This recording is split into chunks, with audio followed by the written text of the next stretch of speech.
एक बार एक छोटे से गांव में राजू नाम का एक बच्चा देर रात को खेलने के बाद अपने घर की ओर लौट रहा होता है कि तभी उसे रास्ते में थोड़ी दूर पर खड़ी एक औरत दिखाई देती है। राजू पहले तो सोच में पड़ जाता है, फिर वो उसकी तरफ बढ़ता है और उसे आवाज लगाता है। राजू को रात के अंधेरे में कुछ भी साफ दिखाई नहीं दे रहा था, इसीलिए उसने औरत के और पास जाकर उससे बात करने की सोची। औरत के थोड़े पास पहुंच जाने पर राजू, अरे हो ताई, भला आप यहाँ सड़क के बीचों बीच क्या कर रही हैं? क्या आपको कोई मदद चाहिए? वो औरत राजू के ठीक दूसरी तरफ मुंह करके खड़ी होती है और तभी वो अजीब तरह से हिलने लगती है, मानो उसे जोर जोर से करंट लग रहा हो। राजू उसे इस तरह देखकर बहुत डर जाता है और उसके कदम अपने आप पीछे की तरफ जाने लगते हैं, पर वो एक छोटे से पत्थर की वजह से वहीं गिर जाता है। अरे कोई तो मुझे बचाओ! देखो इन ताई को क्या हो रहा है। तभी वो औरत रुक जाती है और राजू की तरफ मुंह कर लेती है। उस औरत का मुंह इंसान का नहीं बल्कि एक चूहे का होता है। राजू बहुत ज्यादा घबरा जाता है। इसके पहले कि राजू खुद को संभाल पाता, उसके बगल में एक और औरत आ जाती है। जब राजू अपनी दूसरी तरफ देखता है तो वो भौचक्का रह जाता है, क्योंकि उसके बगल में खड़ी औरत का सर एक कछुए का होता है। कुछ ही पल में उसके अगल बगल ऐसे कई भूत खड़े होते हैं जिनके शरीर तो इंसानों जैसे होते हैं, पर उनके सर किसी न किसी जानवर की तरह। अरे भला ये क्या हो रहा है? मैं कौन से भूतों के चिड़ियाघर में आ गया हूँ भला? मुझे तो कुछ भी समझ नहीं आ रहा। अरे कोई बचाओ!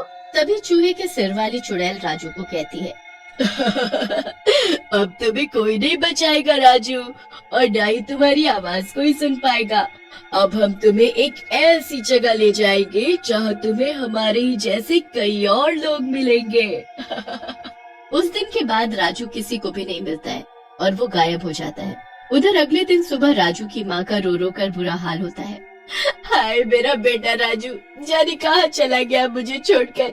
कल रात को ही तो अपने दोस्त नमन के यहाँ खेलने गया था और सुबह होने को आई, अभी तक वो घर नहीं लौटा। राजू के घर में सिर्फ उसकी माँ ही थी, उनके अलावा कोई भी नहीं था। वो दोनों साथ में रहते थे और राजू की माँ बड़ी मुश्किल से खेती करके राजू की पढ़ाई पूरी करवा रही थी। इतना ही नहीं, उन्होंने एक छोटी सी दुकान भी खोली थी जिसपे राजू खुद शाम को बैठा करता था।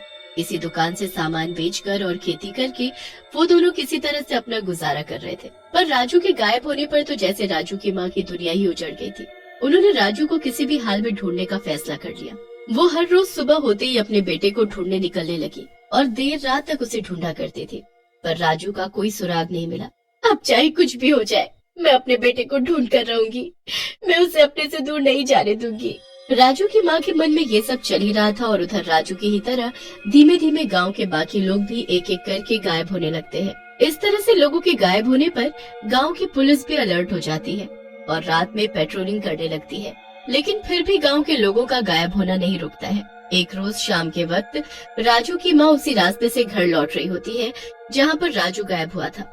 वो आज फिर से राजू के दोस्त के घर राजू के लिए कोई सुराग ढूंढने गई थी, पर उसे कुछ नहीं मिला था। जब राजू की माँ घर लौट रही थी तो थोड़ी दूर पर उन्हें एक औरत खड़ी दिखाई दी, ठीक उसी तरह से जैसे राजू को उस दिन दिखाई दी थी। तभी वो औरत फिर से उस दिन की तरह से जोर जोर से हिलने लगती है और उसके पास से अजीब अजीब सी आवाजें आने लगती है।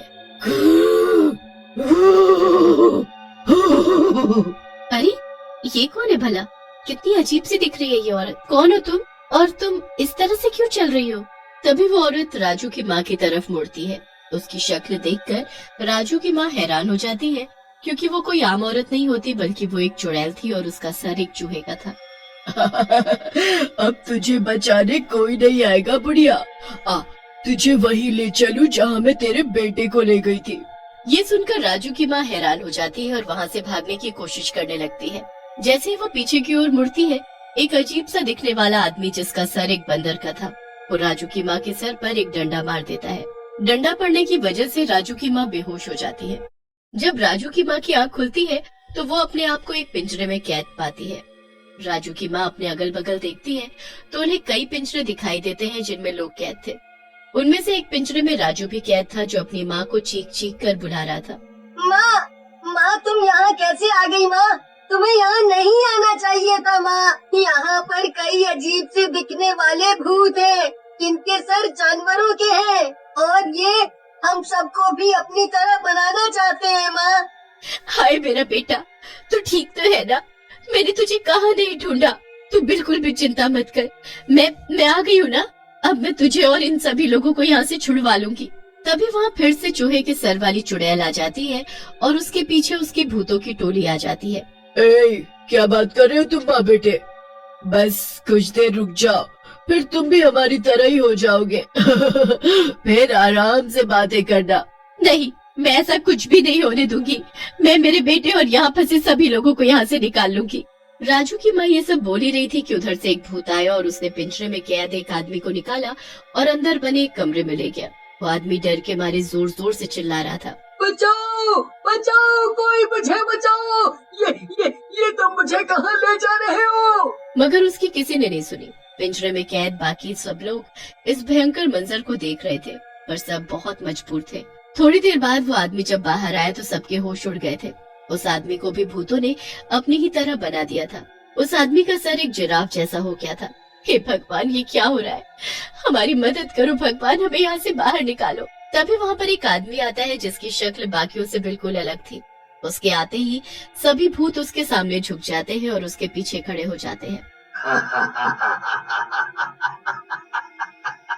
तुम सब इंसान देख रहे हो ना मेरा कमाल। देखो ये मैंने क्या किया, और धीमे धीमे मैं तुम सबको और इस गांव के हर इंसान को इनकी तरह बना दूंगा। तुम में से कोई नहीं बचेगा। अरे पर तुम कौन हो और ये सब क्यों कर रहे हो? मेरा नाम श्याम है और जहाँ पर तुम इस वक्त कैद हो वहाँ सालों पहले एक चिड़ियाघर हुआ करता था। मैं इसी चिड़ियाघर में काम किया करता था। मुझे यहाँ पर रहने वाले सभी जानवरों से बेहद प्यार था, पर यहाँ के मालिक इन जानवरों पर बेहद अत्याचार करते थे ताकि वो तुम लोगों का मनोरंजन कर सके। मैं इन सब जानवरों को आत्मनिर्भर बनाना चाहता था। मैं चाहता था कि ये अपनी लड़ाई खुद लड़ें। इसीलिए मैंने इन्हें इंसानों की शक्ति देने का फैसला कर लिया। मैंने एक एक करके इस चिड़ियाघर में काम करने वाले हर आदमी को पकड़कर उस पर एक्सपेरिमेंट करके उसके शरीर को इन जानवरों को दे दिया। तेरे सपने कभी सच नहीं होंगे श्याम, तुम ये सब बिल्कुल भी ठीक नहीं कर रहे। थोड़ी देर में यहाँ पुलिस आ जाएगी और तुम्हें पकड़ लेगी। श्याम उनमें से एक भूत की तरफ इशारा करता है और वही चूहे के सर वाली चुड़ैल राजू की माँ को पिंजरे में से निकालने के लिए आगे बढ़ जाती है। तभी वहाँ पुलिस आ जाती है और उन्हें चारों ओर से घेर लेती है। बस श्याम, तुम्हारा खेल यही खत्म होता है। हमने तुम्हारी सारी बातें सुन ली हैं और उन्हें रिकॉर्ड भी कर लिया है। अब तुम अपनी सलामती चाहते हो तो खुद को सरेंडर कर दो। श्याम पुलिस की गन देखकर डर जाता है और वो पुलिस से कहता है, ठीक है, मैं सरेंडर कर दूंगा और इन सबको पहले जैसा कर दूंगा। पर आप लोगों को यहाँ का पता कैसे चला? तब पुलिस उन्हें बताती है कि उन्होंने राजू की माँ की साड़ी में एक जीपीएस फिट कर दिया था। उसी की हेल्प से वो यहाँ तक पहुँचे। इन सब में राजू की माँ ने हमारी मदद की है। तभी राजू की माँ कहती है, श्याम भले ही तुम्हारा तरीका गलत था पर तुम्हारी सोच बिल्कुल सही थी। मैं तुमसे वादा करती हूँ कि इस गांव में दोबारा कोई भी जानवरों को चिड़ियाघर में या अपने घरों में कैद करके नहीं रखेगा।